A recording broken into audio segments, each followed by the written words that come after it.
Normally I wait till December to do like a year in the review of the books that I've read. But in January, I've already read 6 books and I was like, I don't really want to wait till December to tell you about these. So I'm going to tell you about them today. And we're going to cover everything from money to business to homeschooling to self-development and a novel. So read it all in January. Let me tell you about it. Hi, I'm Jessica Jackson, and this is the new way to thrive in motherhood by leaning into who you are, what you love, your unique family situation, and personal mission to create a life that you actually want to live. I want to invite you to join me in saying no to the life of the exhausted supermom, burnout, victim thinking, being pulled in so many directions, suffering through survival mode, or being lost in motherhood, and say yes to building strong families and moving forward on our greatest goals in order to create a fulfilling life that we are excited to wake up to each day and become a soaring mother. This is the Thriving in Motherhood podcast. I want to take just a moment and share a free gift that I've created for you called 3 Secrets to Do More of What You Love Without Hiring a Babysitter. This workshop is available for you to go watch right now and start taking action on so that you can do more of what you want to do, more of what's on your heart, more of what is important to you. With your children at home. You don't have to wait for them to be in school or for you to have loads of time. There are ways to start moving forward right now. And you can check that out at thrivinginmotherhoodpodcast.com/workshop. The very first book that I read is How to Grow Your Small Business. Now, this is basically 6 different business systems that you need to build in your small business. And if you listen to my vision for the year, I'm working on building systems. So I haven't applied all of them, but I've worked on 2 of the 6, and I'm sure I'll go back and refine it more. But if this is something, a world that you are in any way, shape, or form of, side hustles, this was incredibly helpful. So even if you're at the very beginning stages, really grateful for this read. Donald Miller is someone that wrote a book called Story Brand a few years ago, maybe many years ago. I don't know. So he's been around for a really long time in the, business space and teaching about small business. So it was nice to just have him pull back the curtains behind his business and what was working for him and see what was helpful. So there's that one. I would say my favorite part of this was his chapter about managing money, which was fascinating. It was very similar to Profit First, which is another business book that he actually talked about in there. He was like, he had developed his kind of system that's very similar. The Profit First guy had developed his system on his own, and then they met later and are friends now and supportive of each other, but that was helpful. So my next book that I read is my homeschooling book, and this was called A Waking Wonder. I actually have watched her video series when it first came out. I've read the book and I've listened to it. So I think this is just what I'm listening to every year. And every year I get something different out of it. I bought the guided companion. I listened to the audiobook of it. I love just listening to her read it. But some of the things that really stood out to me this time that I just want to kind of just bring back in, right? Just constantly be reminded of these principles. The first one is that they did a bulk of their learning together. They read books together. And if you'd watched my curriculum videos, we had split to having everyone do their own things for a while and then realized that wasn't working for us. So then we came back to doing some of the basics together, and we've loved doing science together and history together. But she was just talking about how she goes through her process of picking a book and sort of doing a unit study around it. And with the ages of my kids, I'm pretty excited about that possibility. And so I think I don't know, I got a lot of inspiration for that. I'm sure it'll twist and change, but that is something that I want to dive into in the next month or 2, is just really figuring out what books we want to dive into deeper together and do more exploration and focus on discussion on those different topics. She also talked about that quiet time in the day where I got my rest and read time from all these years ago that she mentioned in the, Educating the Wholehearted Child, where I first learned about this concept. And she just reminded me that she intentionally put together a basket for every single child that had the science and history and something they were interested in and art, and just covered a wide variety of topics in a basket for that child. And so I was thinking, this is my thought of brainstorm, is take Ambleside Online's book list and arrange those for my kids into these baskets that then they can read kind of at their will. But then she also said that they came and narrated to her and they had a system for prizes, and that is something I'm not good at. So I don't know what we're going to do exactly, but that's kind of what I'm thinking, or even just arrange it by that. So that's what I'm reading with them at night, and it's just set up, put together, wide range of topics. I don't know. I've done the much more intense version where I'm like, here's the whole schedule and we're intentionally planning out, but I'm kind of not doing that. Anyway, I'm looking for something new. So that was my inspiration here. I love that she talked about bringing culture into your home and developing a culture and listening to good music and going places. And she talked about how she and her kids would go adventure, even with friends, and plan these fun trips and go see these historical sites and do these things and have experiences together. And so if you're just looking for someone who did the homeschooling thing, raised 4 children, and did it, and this is what I love about her.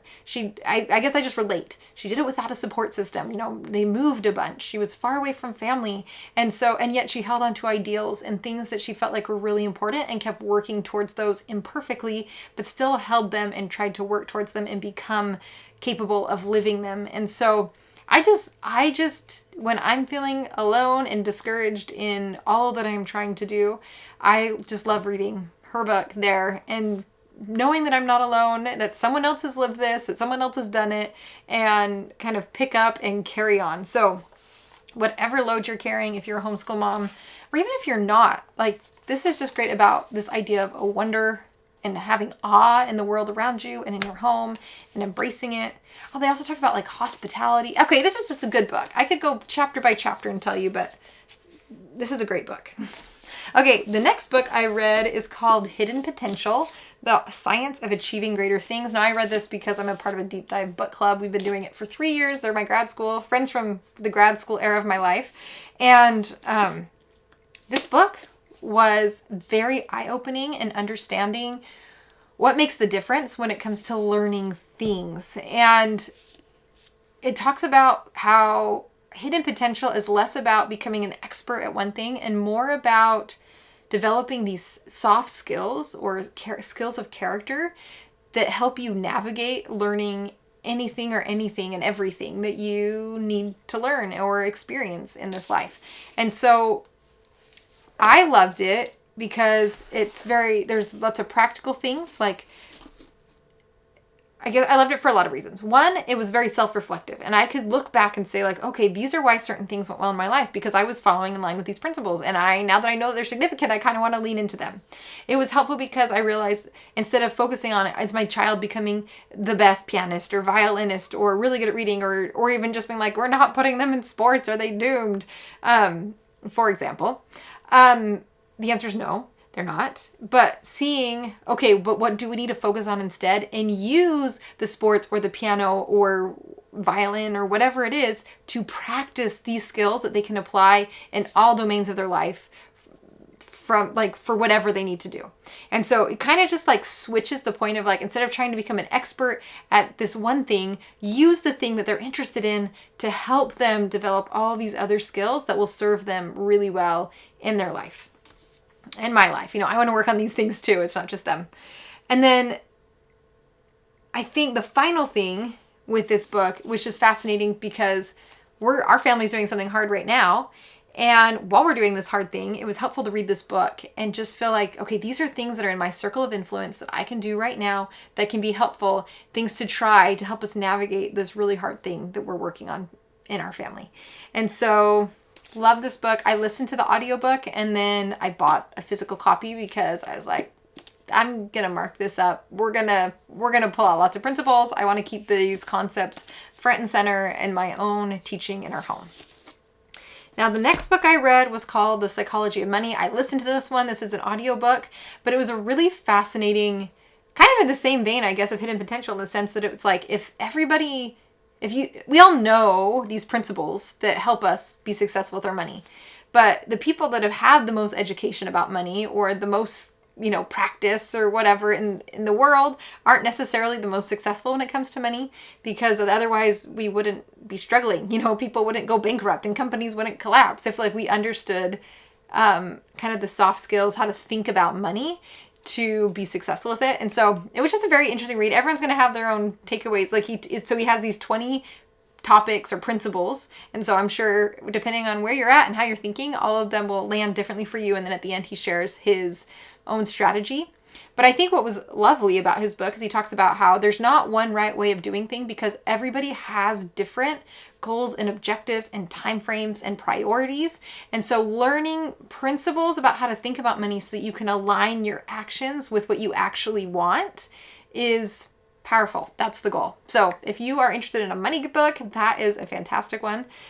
And then this one was fantastic. Penderwicks on Garm Street. So I read the Penderwicks books to my children, the first book, years ago. It's a story about 4 sisters, and they go on a summer vacation and meet a boy named Jeffrey, and they become friends, and they have all of these crazy childhood adventures together. Things like getting into a field with a bull, and their little sister Batty is going to get like run over by this bull, and they have to rescue her. And anyway, it's just a book where we laughed and we laughed and we laughed. Well, we found out that there was 5 books in the series.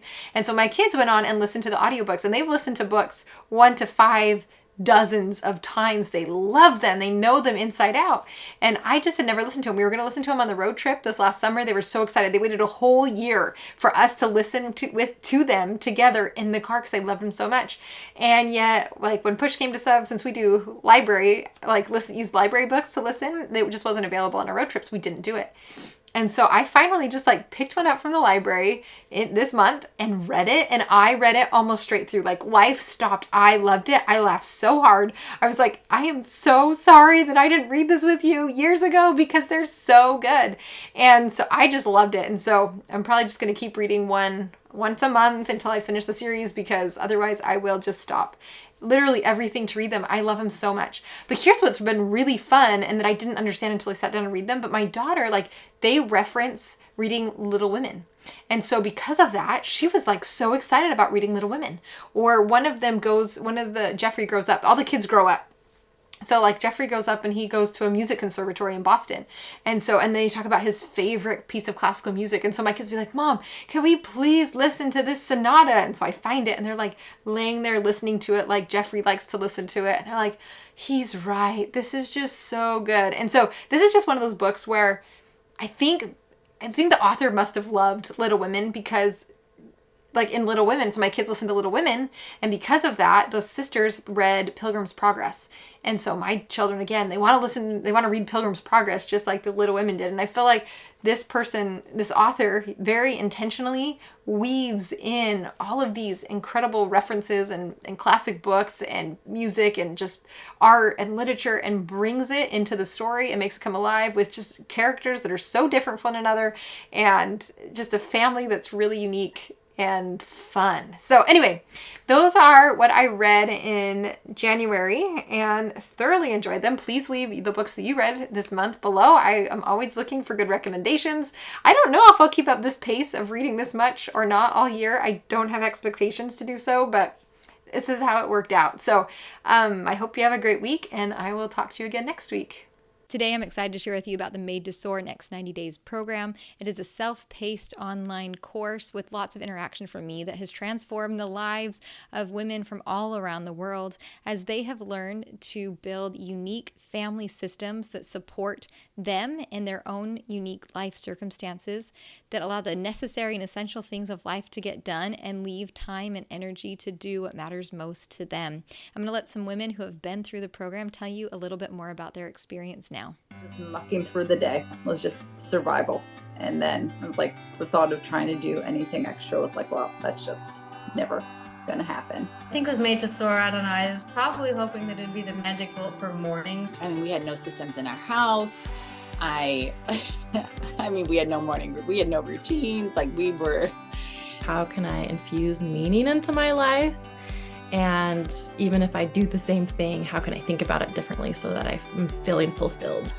And so that was my goal in joining the Next 90 Days, was to figure out how to kind of handle all of these different domains. How do I become intentional with all of these things and make sure that I'm meeting my own expectations? Now I have systems set in place that, like, you know, things like the laundry, just automatic, things get done. Because I was able to have the foundation of some of these systems and routines, when things got crazy, I could still go back to those and be like, okay, well, at least the laundry got done. At least my kids got fed. At least I read the Bible and did my workout today. So it helped me go through a couple big moves and big changes, and to keep some level of stability for the family. Figuring out how do I homeschool? How do I do it with consistency and some level of discipline? And then how do I build a business and still find meaningful work outside of my home? all of that, I wouldn't have known how to organize it. It was all kind of just like spaghetti in my brain. With Made to Soar, just gaining clarity about what I wanted my days and weeks to look like, my hours and my spare minutes. This is how we get to where we want to go, and just changing those expectations has helped me be happier. You know, I have power to change my circumstances, right? That I can put in new routines. I can solve some of these problems. I can think about things differently and realize that I have power to be in a better place.